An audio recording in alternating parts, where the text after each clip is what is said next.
네, 안녕하세요. 블록체인과 암호화폐의 미래를 믿는 사람 고란입니다.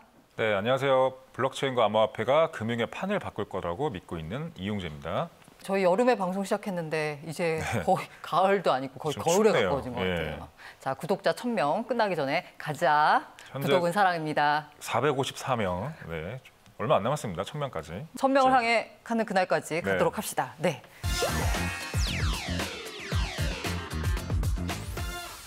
최근 예일대학교 기금에서 크립토 펀드에 투자했다라는 뉴스가 나왔어요. 굉장히 많이 화제가 됐는데 기금 운용 업계의 워런 버핏이라고 불리는. 저는 뉴스 제목 나왔을 때 워런 버핏이 투자했어? 라면서 깜짝 놀랐습니다. 했으면 좋겠는데 아직 워런 버핏 아직 움직이지 않았고요. 그 데이비드 스웬슨이라는 이제 이분이 이제 크립토 펀드에 투자 자금을 집행을 했습니다. 그래서 이게 엄청 큰 화제가 됐어요. 현재 예일대학교 기금이 한 27조 원 되는데 27조. 데이비드 스웬슨이 최고 투자 책임자로서 이 기금을 운용을 하고 있습니다. 특별히 이 뉴스를 첫 번째로 갖고 온 이유가 이게 굉장히 중요한 이면이 있다. 지금 저희가 예전에 얘기했던 고릴라 게임에서 회오리 바람의 초기 무대가 형성되고 있다라는 것들을 저희가 확인할 수 있었거든요. 근데 이제 회오리 바람이라고 하면 고릴라 게임에서 이미 초고성장 단계에 들어섰다라는 건데요.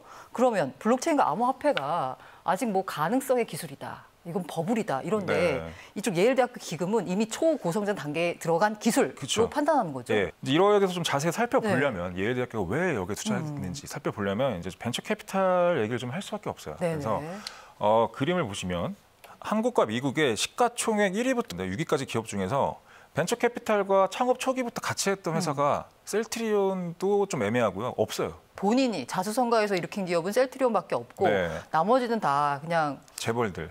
부모님 잘 만나서. 셀트리온도 그 프리 IPO 단계라고 하죠. 그러니까 상장 바로 직전에 이제 벤처 투자를 받았던 거 제외하면 없고요. 근데 반면에 미국은 지금 저 미국 1위부터 6위까지가 전 세계 1위부터 6위까지랑 그대로 똑같다고 보시면 되거든요.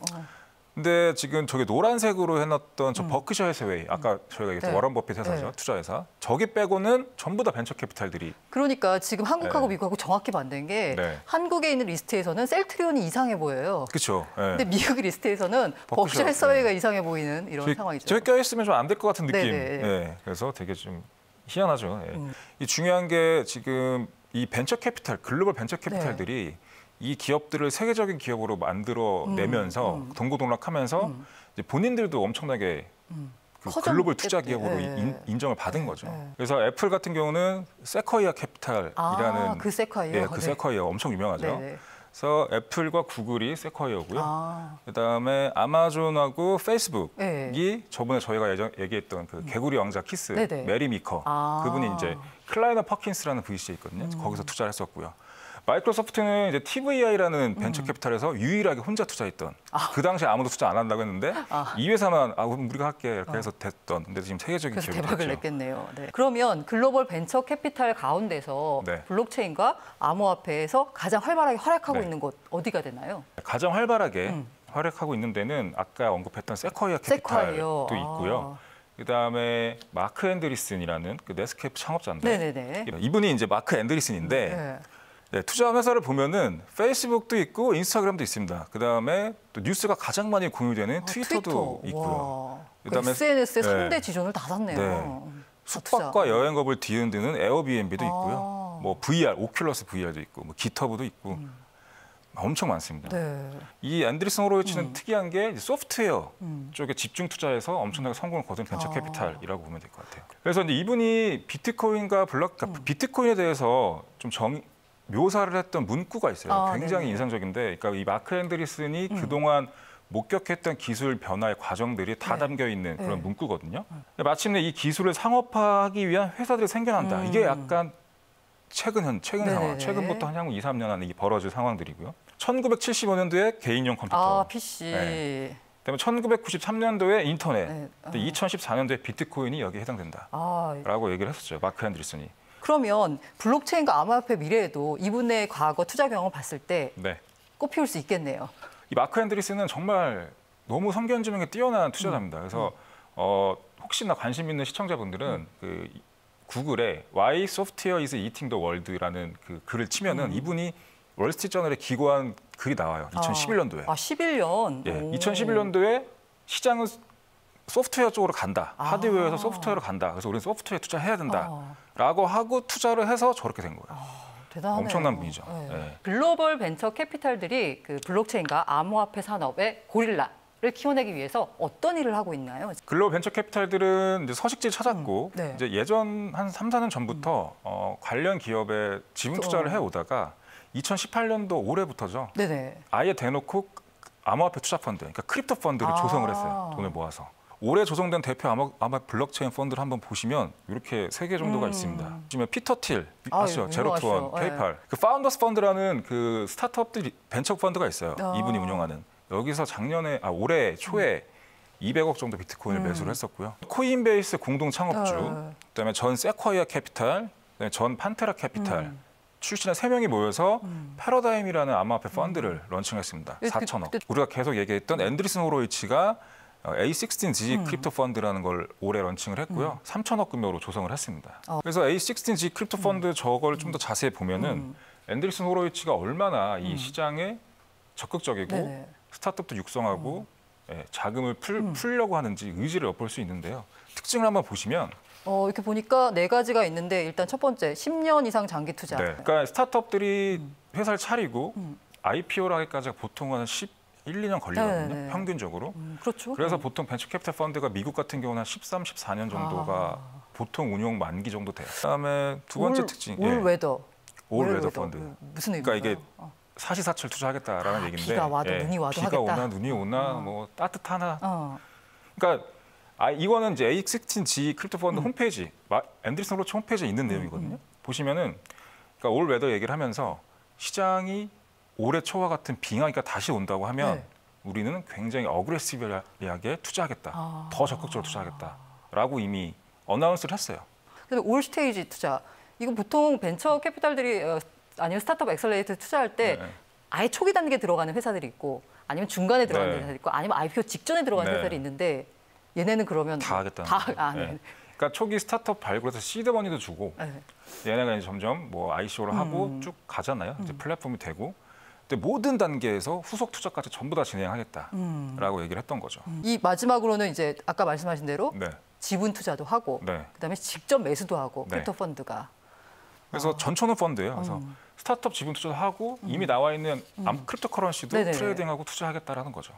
정말 웬만한 확신이 있지 않고서는 이런 식의 투자 방식을 고수하기 힘든데 자 이제 이 펀드를 살펴봤고 다시 우리 예일대 기금 얘기로 돌아와서 이게 왜 이렇게 핫하냐라는 부분에 대해서 한번 이분이 얼마나 운용을 잘해왔었는지 과거 경력 좀 한번 소개해 주시죠. 이분이 1985년도에 이 데이비드 스웬슨이 예일대학교 기금 운용을 맡았고 그때 1조 정도 됐었고요. 2017년도에 27조. 20년간 연환산 수익률 11.8%. 이런 펀드 나오면은 줄 서서 가입하겠죠. 가입하겠습니다, 제가. 그래서 밑에 성과를 보시면은 2009년도 제외하고는 계속적으로 괜찮은 성과를 내고 있어요. 그래서 이분이 기금 운용하는 게 굉장히 좀 어려운 면이 있습니다. 왜냐하면 투자 자산의 가치를 계속 유지시켜야 되기도 하고, 근데 대학교를 운영할 때 현금 흐름을 제공해야 되기도 하며 뭐 도서관을 짓거나 장학금을 주거나, 그러니까 그러다 기금에서 이제 하는 건데. 그러니까 펀드로 치면 계속적으로 환매가 되는 펀드를 운용하는 매니저라고 보시면 돼요. 힘들죠. 힘든 건데. 이런 것들을 경이롭게 쭉 수행을 해왔다라고 해서 엄청나게 투자 업계에서는 쳐주는 인물이다라고 보시면 돼요. 그럼 뭐 이분만의 특별한 운용 전략이 있었던 건가요? 예, 이분은 시장은 생각보다 효율적이다라고 보는 분이에요. 특정 자산군이나 종목에 베팅하는 그런 액티브 운용 전략. 그다음에 올라갈 때 타고 빠질 때 빠지는 모멘텀 전략은 시장을 이길 수는 없다. 그리고 기관 같은 경우는 이런 예일대학 27조 원의 기금은 계속적으로 투자 자산을 보유하고 있어야 되거든요. 한 3, 40년 쭉 가는 거잖아요. 대학교가 없어질 때까지. 그러니까 특정 그렇게 뭔가 베팅하는 투자보다는 그러니까 철저한 자산 배분, 합리적인 자산 배분 포트폴리오를 구축하는 게 좋은 성과를 좌우한다라고 믿는 분이었죠. 자산 배분이 그만큼 중요하다는 걸 텐데 그러면 이분은 자산 배분을 어떤 방식으로 했나요? 그러니까 이분은 보시면은 다양한 자산군에 대한 폭넓은 수용을 했어요. 스웬슨은 채권 비중을 5%로 가져가요. 그럼 상당히 위험한 투자 전략 아닌가요? 위험하다고 생각할 수 있는데 그만큼 자산을 배분해서 펼쳐 놓는 거죠. 그러니까 다양한 자산군에 대한 폭넓은 수용을 했다라는 거. 그다음에 제일 중요한 게 두 번째인데요. 78년부터 2007년까지 뭐 지금도 계속 하고 있는데요. 이때 사모펀드랑 벤처 캐피탈을 투자를 했는데 사모펀드 벤처 캐피탈로 연 30% 와, 수익을 올렸어요. 30년 동안 연 30%. 대단하네요. 근데 지금 좀 약간 특이한 게 정말 사모펀드 벤처 캐피탈에 투자하는 건 네. 약간 좀 특이해 보이는데 네. 세 번째 보면은 이게 바로 크립토 펀드에 투자하는 이유가 맞아요. 되는 건가요? 네. 그러니까 지금 현재 예일대학교 기금은 사모펀드 벤처 캐피탈을 같이 투자하고 있다가 이제 2000년대 중반부터 분리를 했고요. 그다음에 이제 벤처 캐피탈 비중만 보면은 네네. 계속 늘어나고 있어요. 그래서 2000년대 중반부터 현재까지 보면 벤처 캐피탈 투자금이 2배 늘었습니다. 한 10%대에서 8, 9%대에서 한 17% 정도 돼요. 근데 이때 이 벤처 캐피탈 회사들과 한 30년간 같이 하면서 이제 고릴라가 생겨나고 또 후속 고릴라가 생겨나고 이걸 이제 예일대학교는 스웬슨은 본 거죠. 근데 이런 고릴라를 누가 잘 잡냐 봤더니 특권 회사들을 잘 잡더라. 특권 회사는 이제 우리가 얘기했던 세콰이어, 뭐 앤드리슨 호로위치. 얘네들이 이제 더 좋은 거래를 갖고 올 수 있고 딜을 갖고 올 수 있고 또 좋은 협상력이 있고 또 자금 조달 능력도 뛰어나고. 근데 사실 그 지금 뭐 이렇게 성공해서 보니까 30년간 연 30%지 반대로 말하면 그만큼 돈을 까먹을 수 있다는 얘기잖아요. 그쵸. 벤처 캐피탈 투자했을 때는. 네. 그래서 만약에 스웬슨이 암호화폐 투자하겠다라고 했을 때 이미 예일대학교 안에서는 뭔가 심도 깊은 논의와 아니면 그에 따른 뭐 토론의 결과로서 결정이 된 거라고 볼 수 있나요? 예일대학교 투자 기금을 아웃소싱하는, 그러니까 운영하는 회사들 선정하는 사람을 한번 만나봤는데 굉장히 오래 심사숙고합니다. 보통 한 1년, 2년 이상 고민을 한다고 하더라고요. 그러니까 심지어 어떤 나라에 투자 회사들 다 만났어요. 네네. 그리고 한 2년이 지났어요. 근데도 투자를 안 해요. 계속 스터디. 굉장히 보수적으로 해요. 그래서 이런 보수적으로 하는 스웬슨의 예일대학교 27조 원의 기금이 이제 암호화폐 크립토 펀드에 2번이나 투자를 했다라는 거는 의미가 있는 거죠.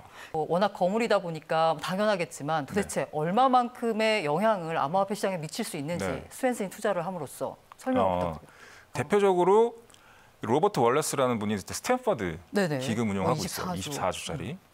그다음에 세스 알렉산더는 MIT. 14조. 그다음에 앤드류 골든이라는 분은 프린스턴. 근데 기금 규모 순위에 4, 5, 6위 하는 대학교들이거든요. 거의 그 뭐 패밀리가 하는 것 같은 느낌이에요. 거의 스웬슨 맞아요. 스웬슨 패밀리. 마피아. 스웬슨 마피아죠. 그래서 이 사람들도 분명히 영향을 받았을 겁니다. 저희가 그레이스케일도 초대를 해서 얘기를 들어봤잖아요. 그래서 그레이스케일이 기관 투자자들한테 컨설팅을 할 때 전체 자산에서 0.25%에서 3%까지 해서 하면 좋겠다라고 얘기를 하는 건데, 그래서 한번 역산을 해보면 이 셋이 운영하는 기금이 다 하면 61조거든요. 61조. 근데 61조에서 스웬슨이 벤처 캐피탈, 그러니까 예일이 벤처 캐피탈에 투자하는 비중이 17%예요. 17%. 예를 그러면 61조에 17% 곱하고 그다음에 그레이스케일의 제안을 반영하면 지금 향후에는 단계적으로 한 260억에서 3천억 정도의 자금이 다양한 암호화폐 펀드에 집행이 될 거라고 이제 예측을 할 수 있겠죠. 그 예일대학교 기금이 투자했다. 이게 크립토 시장에 어떤 영향을 미치는지 그 숨겨진 이면을 잘 살펴봤습니다. 방송에서 나왔던 얘기, 그레이스케일 얘기까지 나오고 모든 게 다 연결이 되니까 고릴라 게임 나오고 굉장히 흥미롭네요. 다음 시간에 더 좋은 내용으로 찾아뵙도록 하겠습니다.